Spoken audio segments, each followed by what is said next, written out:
ಕೇಸ್ನಲ್ಲಿ ಪ್ರಜ್ವಲ್ ರೇವಣ್ಣ ಬಂಧನ H D Revanna ಅವರ ಬಂಧನ ವಿಚಾರಕ್ಕೆ ಸಂಬಂಧಪಟ್ಟಂತೆ ಹಾಗೂ ಪ್ರಜ್ವಲ್ ರೇವಣ್ಣ ಅವರ ತಲಾಶ್ ವಿಚಾರಕ್ಕೆ ಸಂಬಂಧಪಟ್ಟಂತೆ ಟ್ವೀಟ್ ಮೂಲಕ ಎನ್ಡಿಎ ಮೈತ್ರಿಕೂಟದ ಕಾಲೆಳೆಯೋ ಕೆಲಸವನ್ನ ಕಾಂಗ್ರೆಸ್ ಮಾಡಿದೆ. ಕಾನೂನಿನ ಮುಂದೆ ಯಾರೂ ಕೂಡ ದೊಡ್ಡವರಲ್ಲ, ಎಚ್ ಡಿ ರೇವಣ್ಣ ಅವರನ್ನ ಅರೆಸ್ಟ್ ಮಾಡಲಾಗಿದೆ. ಈ ಮೂಲಕ ಮಹಿಳೆಯರ ಮಾನ ಘನತೆಯನ್ನ ನಾವು ಎತ್ತಿ ಹಿಡಿದಿದ್ದೀವಿ, ನೋಡಿ ನಮ್ಮ ಬದ್ಧತೆ ಅಂತ ತೋರಿಸೋ ಕೆಲಸ ಆಗಿದೆ.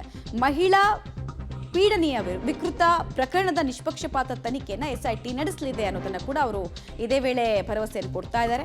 ಮಹಿಳೆಯರ ರಕ್ಷಣೆಗೆ ನಮ್ಮ ಸರ್ಕಾರ ಬದ್ಧತೆ ಅಚಲವಾಗಿರುತ್ತೆ ಅಂತ ಕೂಡ ಟ್ವೀಟ್ ಮಾಡಿ ಕ್ರೆಡಿಟ್ ತೆಗೆದುಕೊಳ್ತಾ ಇದೆ ಕಾಂಗ್ರೆಸ್ ಈ ಪ್ರಕರಣದಲ್ಲಿ. ಒಂದ್ ಕಡೆಗೆ ಬಿಜೆಪಿ ಜೆಡಿಎಸ್ಗೆ ಈ ಚುನಾವಣೆಯಲ್ಲಿದ್ದಂತಹ ಅಡ್ವಾಂಟೇಜ್ ಅನ್ನ ಕಸಿದುಕೊಳ್ಳೋ ಪ್ರಯತ್ನದ ಭಾಗವಾಗಿ ಸ್ಪೆಷಲ್ ಇಂಟ್ರೆಸ್ಟ್ ಅನ್ನ ಈ ಪ್ರಕರಣದಲ್ಲಿ ಕಾಂಗ್ರೆಸ್ ತೋರಿಸ್ತಾ ಇದೆ ಅಂತ ಹೇಳಲಾಗ್ತಾ ಇತ್ತು. ಫೈನಲಿ ನಮ್ಮ ಹಸ್ತಕ್ಷೇಪ ಇಲ್ಲ ಅಂತ ಮೇಂಟೈನ್ ಮಾಡ್ಕೊಂಡೇ ಬಂದಿದ್ರು ಕಾಂಗ್ರೆಸ್ನವರು. ಆದರೆ ಸಹಜವಾಗಿ ಈ ಅರೆಸ್ಟ್ನ ಕಂಪ್ಲೀಟ್ ಲಾಭವನ್ನು ಎತ್ತೋದಕ್ಕೆ ಮುಂದಾಗ್ತಾ ಇರೋದು ಸ್ಪಷ್ಟ ಆಗ್ತಾ ಇದೆ. ಮೋದಿ ಅವರ ಪ್ರಜ್ವಲ ಗ್ಯಾರಂಟಿಯಲ್ಲಿ ಮೊದಲ ಬಂಧನ ಅಂತೆಲ್ಲ ಟಾಂಗ್ ಕೊಡಲಾಗಿದೆ. ಮೋದಿ ಅವರಿಗೂ ಮುಜುಗರ, ಈ ಕಡೆ ಜೆಡಿಎಸ್ಗೂ ಕಪ್ಪು ಚುಕ್ಕೆ. ಜೆಡಿಎಸ್ ಹಾಗೂ ಬಿಜೆಪಿಗೆ ಇದ್ದ ಅಡ್ವಾಂಟೇಜ್ ಅನ್ನ ಕಸಿಯೋ ಪ್ರಯತ್ನ ಚುನಾವಣೆಗೆ ಸಂಬಂಧಪಟ್ಟಂತೆ ಮುಂದುವರೆಸಿದೆ, ಪ್ರಬಲ ಅಸ್ತ್ರವಾಗಿ ಬಳಸಿಕೊಳ್ತಾ ಇದೆ. ಹಾಗೂ ಎಲ್ಲಾ ಫೇಸ್ಗಳಲ್ಲೂ ಕೂಡ ಇದನ್ನ ಜೀವಂತ ಅಸ್ತ್ರವಾಗಿ ಬಳಸ್ಕೊಳ್ತೀವಿ ನಾವು ಅನ್ನೋದನ್ನ ಕೂಡ ತಿಳಿಸಲಾಗಿದೆ. ನೋಡಿ, ಮೋದಿ ಜೊತೆಗಿರುವಂತಹ ಎಚ್ ಡಿ ರೇವಣ್ಣ ಅವರ ಫೋಟೋವನ್ನು ಕೂಡ ಅಲ್ಲಿ ಹಾಕಲಾಗಿದೆ.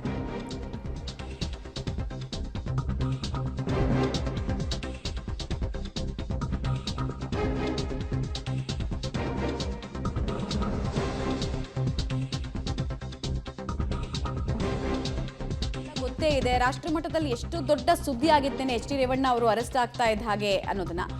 ಸೊ ರಾಹುಲ್ ಗಾಂಧಿ ಅವರು ಈ ವಿಚಾರವಾಗಿ ಪತ್ರವನ್ನು ಬರೆದಿದ್ದಾರೆ. ಸಿಎಂ ಸಿದ್ದರಾಮಯ್ಯಗೆ ರಾಹುಲ್ ಗಾಂಧಿ ಪತ್ರದ ಮೂಲಕ ಕೋರಿಕೊಂಡಿದ್ದಾರೆ.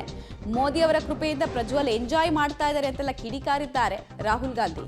ಇತ್ತ ದಾವಣಗೆರೆಯಲ್ಲಿ ಪ್ರಿಯಾಂಕಾ ವಾದ್ರಾ ಕೂಡ ಕಿಡಿಕಾರಿರೋದು ಕಂಡು ಬರ್ತಾ ಇದೆ. ಗಮನಿಸ್ತಾ ಇದ್ದೀರಾ, ಡೀಟೇಲ್ಡ್ ಆಗಿ ಒಂದು ಲೆಟರ್ ಅನ್ನ ಡ್ರಾಫ್ಟ್ ಮಾಡಿದ್ದಾರೆ ಸಿಎಂ ಸಿದ್ದರಾಮಯ್ಯಗೆ ರಾಹುಲ್ ಗಾಂಧಿ.